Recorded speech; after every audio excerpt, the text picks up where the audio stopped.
Hello, I'm Brian Essick from How to Automotive, and in today's video, I refused service on a customer's vehicle. I'm going to show you why I denied that customer. I would not work on their vehicle, so come with me.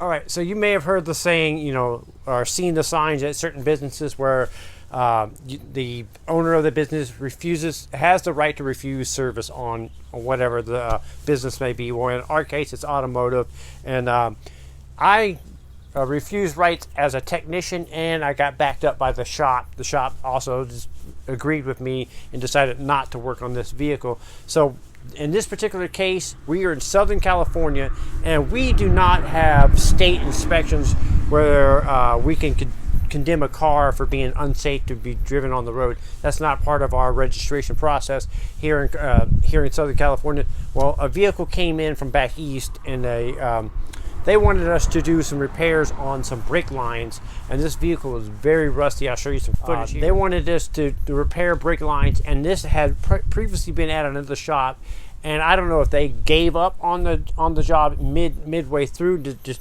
decided it's just too bad, they're not going to do it, or they were just having some type of technical problem or whatever. Anyways, the vehicle was towed to our shop, unannounced, of course, just showed up, and then so I went out and took a look at it, and this is what I found.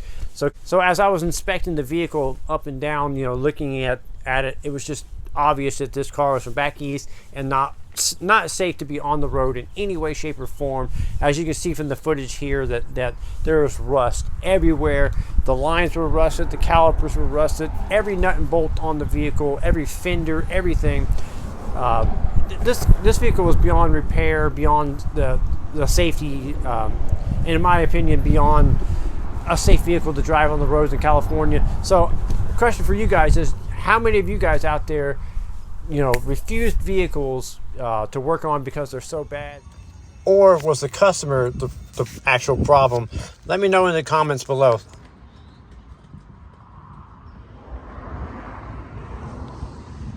It looks like they're fighting, but they're buddies. I'm Brian Essick from How to Automotive. I'd like to thank you guys for watching and encourage you to subscribe for more valuable videos like this. Thank you again for watching.